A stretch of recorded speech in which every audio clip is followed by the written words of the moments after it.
Today's reading is High Orc, an entry from the Monster Encyclopedia book series.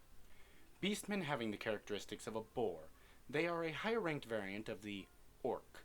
Despite their thick-headed appearance, they possess both superhuman strength and quick wits. Their speciality is charging, and by doing so they can easily send a crowd of people flying. Even heavily armored knights would be knocked into the air. They are leaders who command hordes of orcs that gang up before mobilizing.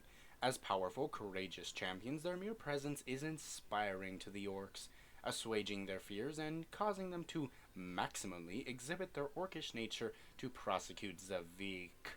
Orcs under their command of a high orc become bolder and attack human men without hesitation. The high orcs themselves even exceed orcs in ferocity and belligerence. True to their own desires, they take action in pursuit of human men, who will serve as their prey and aggressively attempt to violate them. They have the same diverse or divisive personalities as orcs, and it is said that sometimes they even lead armies to attack human villages, bandit strongholds, or any other place human males can be found. A high orc's body produces a peculiar odor, and when orcs who have a sharp sense of smell get a whiff of it, it intoxicates them and excites their lust, transforming these pig beastmen into brave and ferocious warriors. If a high orc gives the order, these frenzied orcish warriors will rush a man at the same time, and a man captured by them is a slave for satisfying their passion and lust. In other words, he would immediately be taken back to the orc's den as their collective husband, and end up having a life according to their carnal desires covered in their soft bodies. Their den is pervaded by the choking feminine stench of the high orc, which endlessly arouses the lust of flesh in all the other orcs and their partners, surprisingly, causing a relentless feast of flesh filled with pleasure, passion, and the cries of ecstasy to unfold within this den, which I imagine could also be heard from outside it. While the presence of a high orc inspires the absolute confidence in orcs and makes them feel powerful, on the other hand, the defeat of a high orc causes all the other orcs around them to become distressed and panic-stricken.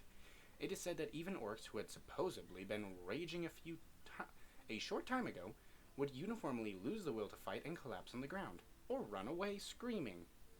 Furthermore, when defeated by men, contrary to their violent and belligerent personalities, even the high orcs themselves will become self-conscious of being female and surrender their body and heart.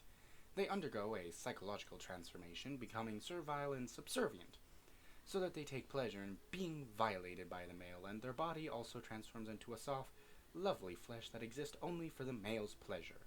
Just being touched by the male will cause them to lose their strength and prepare to receive him, or so it is said. So too will their body odor also transform into a scent that's alluring and invigorating to the male.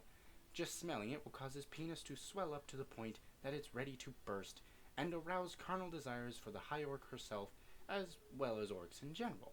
Additionally, the hearts of orcs who smell it will be formed into a sense of defeat regarding the man, causing them to transform into females who submit to the male.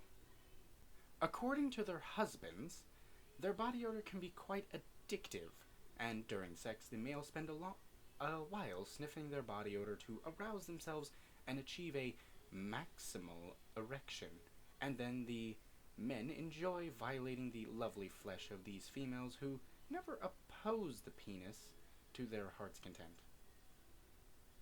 That last sentence is kind of strange, but whatever.